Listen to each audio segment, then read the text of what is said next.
Well, I enjoy painting the Susquehanna because I know it so well. I lived beside it for so many years, and I've gone down and painted on location a lot, especially later in the day when the atmosphere gets more interesting, the warmer lights, the longer shadows. It's just great. I can have, incredible things happening in the sky, and then the water sort of is some reflection of that.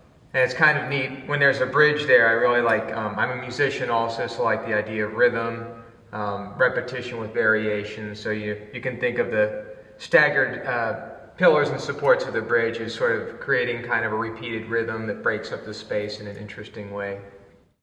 In recent years, I've been going to New Orleans a lot, especially during the colder months up here.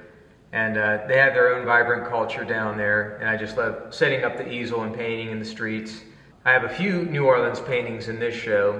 One of Lake Pontchartrain, this impossibly large lake north of the city.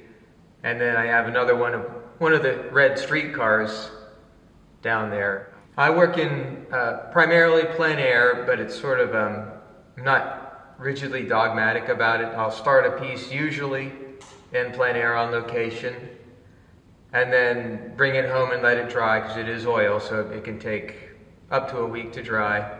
And then I like to kind of work into it some more and kind of play around with it a bit. And usually I don't use photos because for me I find that the painting looks better in the end if I'm making more creative decisions versus slavishly working to a photograph.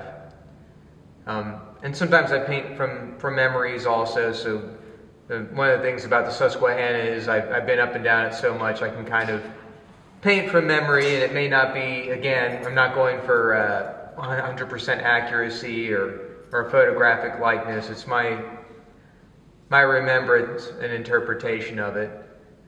So I've looked at these bridges. So this is a piece that did not start out in plein air. It started out in the studio, but from memory. I love painting water. I love painting the river, and when we go to Scotland, I take photos and I paint when I get home to my studio then all year long. We've been going to Scotland, my husband and I, for about 30 years, and we started going because of my love of the history of Great Britain and Scotland and Mary Queen of Scots. And since we've been going, we go not only for the love of history everywhere, but because of the beauty of the land. It's like all of Britain must have been in the years before the Industrial Revolution. And I get so inspired by the locks and the light on the water and the curves and the hills and the moors. It's just the most beautiful, beautiful scenery. The sky in October in Scotland is amazing. The rainbows, because it rains and then it's sunny and then it rains again. The beautiful, beautiful rainbows and lots of sky, lowering sky with clouds and clouds scudding across the rivers and the locks. It's a wonderful, very inspiring place. And unlike Jonathan, I do not paint en plein air. For one thing, I don't see how you can in Scotland because it's windy. Your canvas would be blowing out over the loch. So I like to take photos and then I paint in my studio, but it puts me back in the scene. I can almost feel the wind and see the light, and photos are just like a sketch that I use to paint from. And I've been painting the Susquehanna River ever since we moved into uptown Harrisburg in 1990.